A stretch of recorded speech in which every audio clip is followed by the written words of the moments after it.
Well, good afternoon, good afternoon, good afternoon to everyone that's out there in streaming land. I apologize for being so late, but we were having all sorts of technical difficulties in getting out here live. As a matter of fact, I was supposed to be working with someone else. We were supposed to be sharing a spot, but guess what happened? He was having technical difficulties as well and decided just to go ahead and just shut down. But we're still here and we're still planning on going out and making sure we have a good show for you here. We're taking a look out at the football stadium here, and as you can see, the football players, they're out there, and let's get them back out there so you can see. And they're out there just getting ready, getting focused, getting lined up, and let's zoom out so you can get a better look out there. And there you got Alabama State that's in the black, and they're going through their pregame routine right now. You have the Bison that are out there as well. And if you don't mind, hold on just 1 second. I want to make sure, go ahead and take a look at one other thing.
I'm sorry, folks, for that brief interruption there.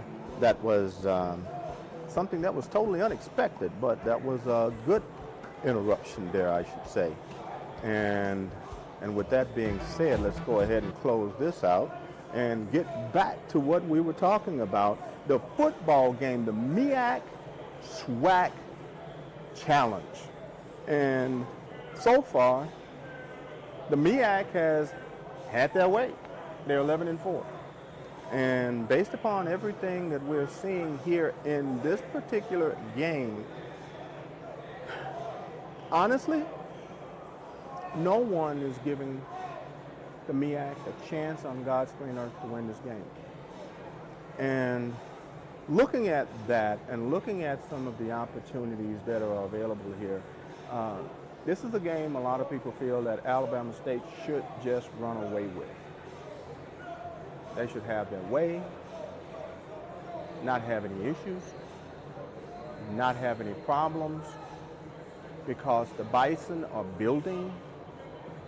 Based upon some of the things that I saw for the team last year, I see a very good team here. And you can hear some of the ambiance, some of the game noise that's out here. I'll give you a full lay of the land of what the stadium looks like. Let's take a look here and see if we can get a full view. I decided to bring in a different camera so you'll have a different look here, but at the same time, at least you will see the stadium. I believe the stadium will start seating within the next few minutes, if not no later than 6:15 Eastern Standard Time. And here's a look on the field right now, and as you can see, Alabama State, they're still out there going through their pregame ritual.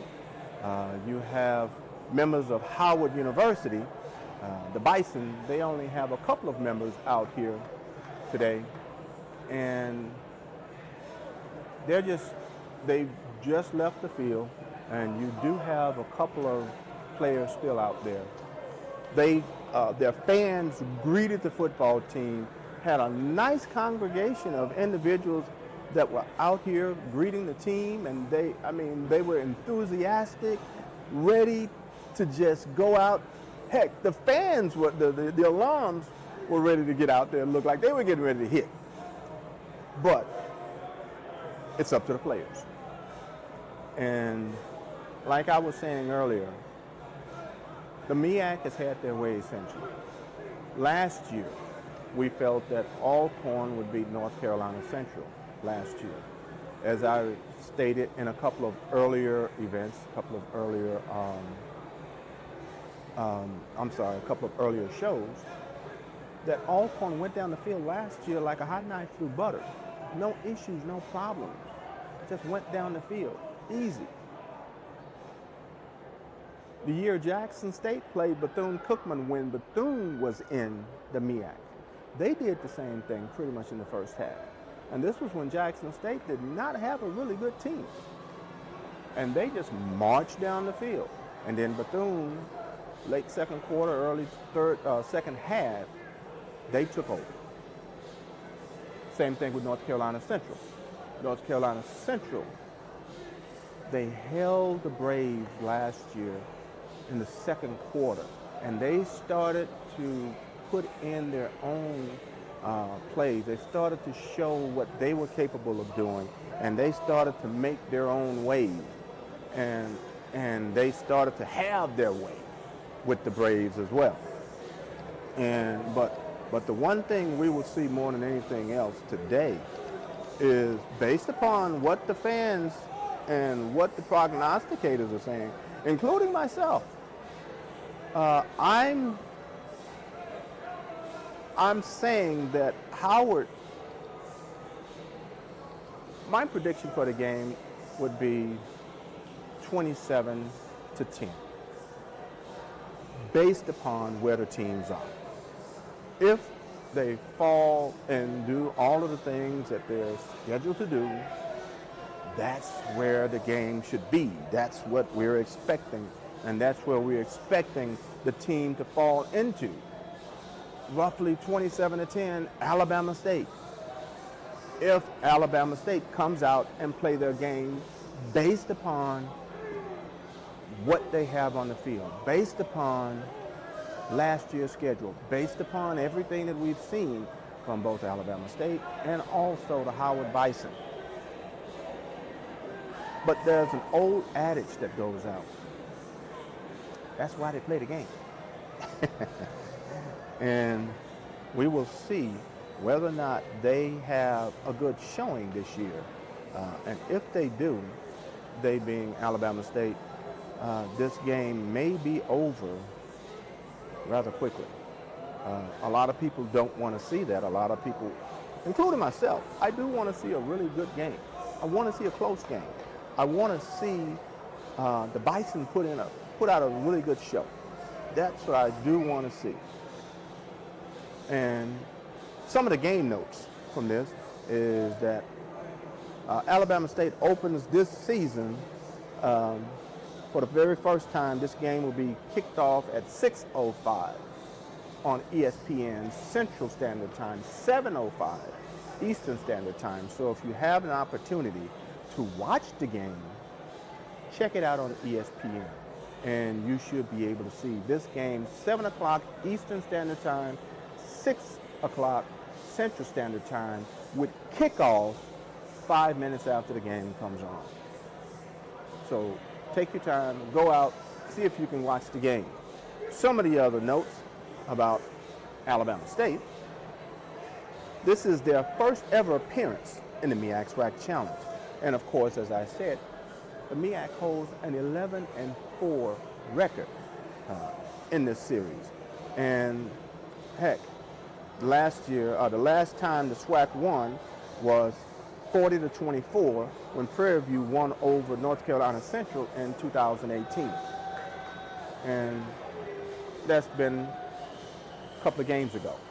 Of course, they didn't play in 2020, but in 2019 and 2021, the SWAC ended up losing those games. Now, the MEAC SWAC Challenge against Howard University marks the first of 5 games that will air on ESPN Family of Networks, with the first 3 contests set to be televised. Following the season opener, Miles College pays a visit to ASU Stadium, Alabama State University, on September 3rd. We plan to be there holding a pregame show next week at that particular game on September 3rd. That game will be on ESPN Plus at 5 p.m. and more than likely that is 5 p.m. Central Standard Time. And we will be live at that game that Saturday, and that Sunday we will be at the Red Tails Classic in Montgomery, Alabama as well. So we'll be coming live Saturday and Sunday of next week. And as you can hear, the guys from Alabama State, they're coming out screaming and trying to get the juices flowing here. As you can see them coming out there, and look at them coming out on the field now. They're coming out, getting ready, getting juiced up, looking to do a lot of things and getting ready for the game. So we'll see what happens here as things get going. But as we continue to take a look here, and you know what, I'll go ahead and I'll keep the game keep the camera on the field for you as I go through this. And as far as Alabama State, the 3 games has Alabama State, game 3 I should say. The first game is here. The second game is going to be against Miles College, September 3rd. And the third game, Alabama State will travel out west to play UCLA on September 10th at 4 p.m. Central Standard Time. And this is going to be on the Pac-12 network. After that, then the Hornets will welcome in the Tigers of Jackson State. And that will be their next home game. And that will be on October 8th at 2 p.m. And that will be on ESPNU. So these are games that will be on ESPN for Alabama State. And what we're looking at October 8th. And then their next game that will be on ESPN will be the Magic City Classic on October 29th against Alabama A&M. And that is their annual Turkey Day Classic. And that will also air on ESPN Plus. And let's see what else we have. October 29th against Alabama A&M. And then their annual Turkey Day Classic, I'm skipping ahead of myself, will air on ESPN Plus when the Hornets play Arkansas Pine Bluff at 2 p.m.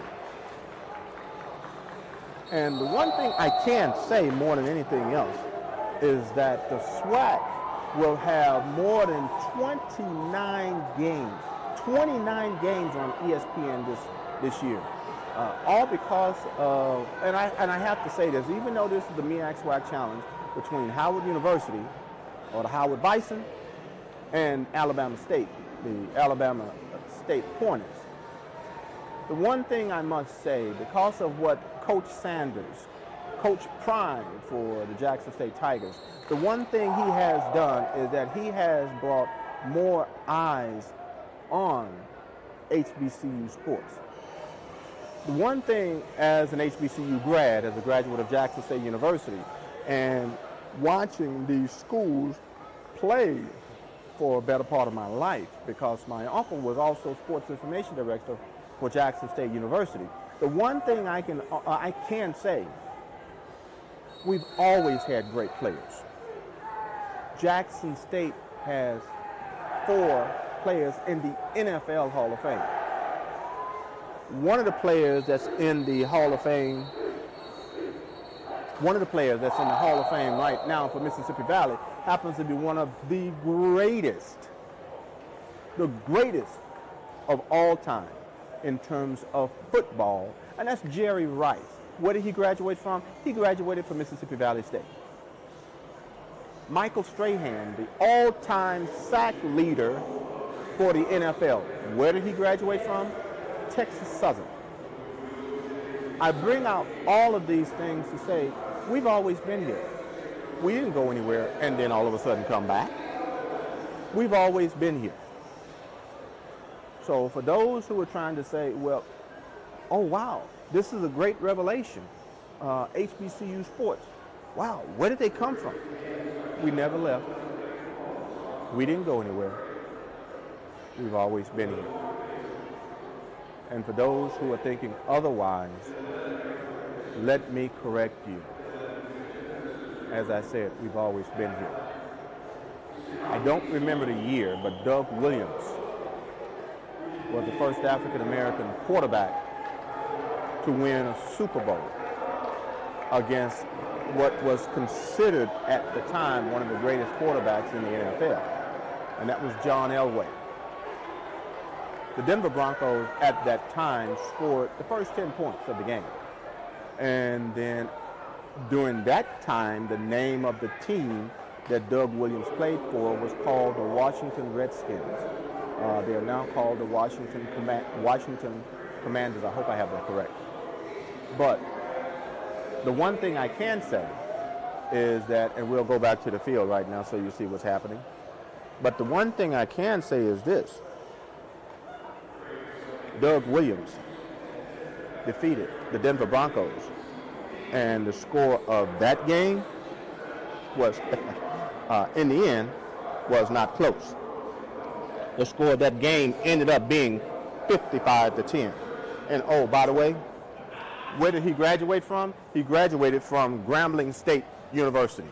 He was one of the greatest to come out, and he was the first quarterback to win, and African-American quarterback. And so for anyone that says we are unable to play or unable to do anything in regards to football, just check out the record books. And if you check out the record books, you'll realize that we can play a little football. But we have to, one thing I have to say is that we have to give credit to Coach Prime. We have to say thank you very much for all of the things that you've done for putting us on the record book. But I have to say, first and foremost, we've always been here. We didn't go anywhere. Jackson State, Alcorn, Southern, Grambling, Albany State, Bowie State, all of these schools have produced great players, and that's not going to stop. So the thing about it is, at any point in time, we take a look at some of the players that are out there, and all of a sudden say, well, I'm glad, Coach Prime, that you helped us to notice the football players from the SWAC conference. But as I said, we've always been here. As you look at these players that's on the field right now, you're going to see some great players, you're going to see some good players, and you're going to see some players that may not be so good at what they do. But the one thing I can say is that these players have an opportunity. And because they have an opportunity, they have a good opportunity to play, and they're able to show their capabilities, they're able to show their skill set, and they're able to let you know what they're capable of doing. And that's the only reason why I'm making sure that you see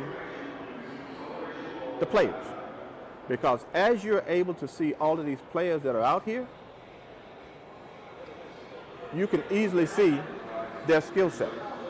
And during the game, what you will also see is that you'll also see some good players. We had a great player to graduate last year, Quill Glass from Alabama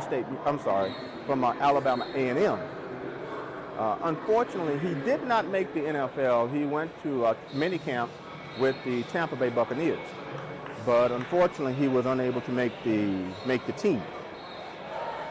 To my knowledge, and I have to do some checking on this, but to my knowledge, he is going to be working with the XFL.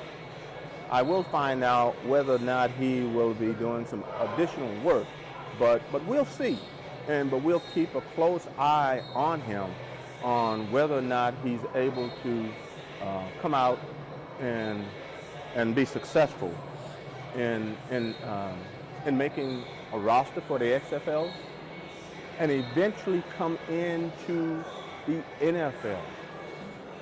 I have to say, because with what he did last year, Alabama A&M played South Carolina State, and they were one of the teams that, even though it was not a MEAC SWAC challenge, but it was a MEAC team, being South Carolina State, playing Alabama A&M. South Carolina State traveled to Alabama A&M and narrowly lost to Alabama A&M by a score of 42-41. They almost came back and won that game, but Alabama A&M was able to hang on to that. In the MEAC SWAC challenge, in this particular game, the MEAC has had its way, but games outside of the MEAC SWAC challenge, it is a little bit closer in terms of gameplay and how well each team is able to show how well that they can play and participate. But I will say this. This game is going to be watched by many people. A lot of individuals will have their eyes on this particular game to see whether or not the SWAC will eventually win. And if they finally win in this particular game, we will be talking about it on Tuesday when we go live. But as we continue to take a look on the field, as you can see, Alabama State, they're going through their offensive plays right now. And of course, the teams want to make sure that the opposing team, which happens to be Howard University, that they do not see what they are doing. But they're going through some of their plays right now. You see on the other side of the field. And let me see if I can zoom in just a little bit here for you. You will see Howard University, and I know some of the things that I teach my students is that you don't zoom in while you're actually live. So I will also have this as something that I'll teach my students as well. But since I'm live and I'm trying to get you to see what's going on right now, we'll go live and we'll talk about this and we'll zoom in, zoom out so you can see what's going on. But as you can see, now the Bison have some of their players out on the field now. They're getting ready to, as you can see, some of the ball boys, they're putting the footballs out there so they can get ready to go through their kicking game, PATs and field goals. Alabama State, they're still running through their plays just to make sure that everybody's on the same page.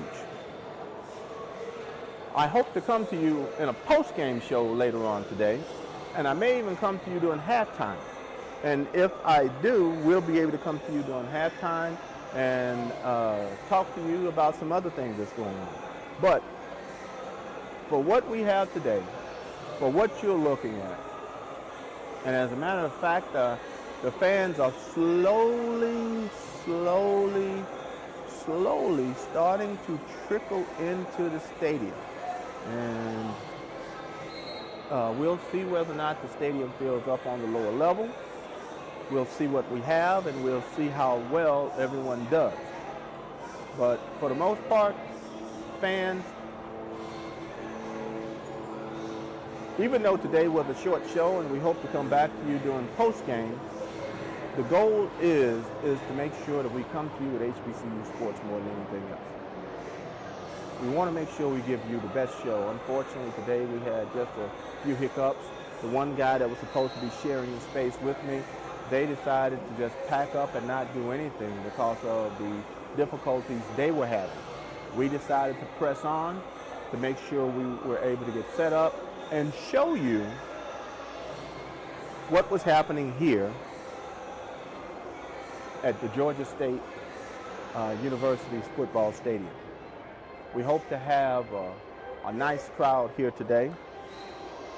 And we hope to not only have a nice crowd, but we hope to have a great game.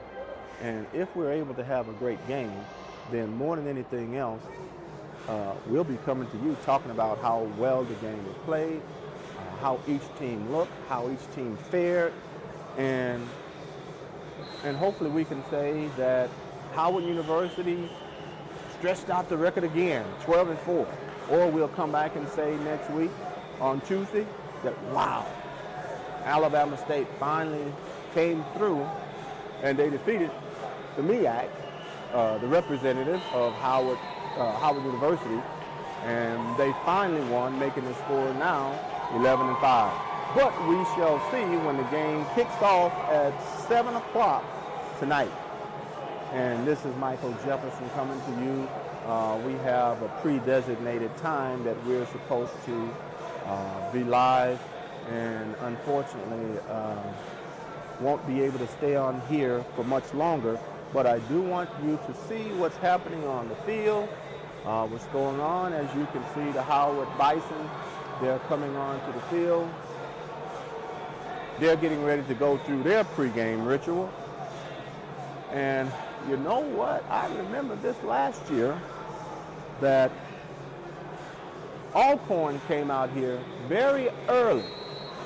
They ran through a lot of their plays very early. North Carolina Central stayed in the locker room for a long time.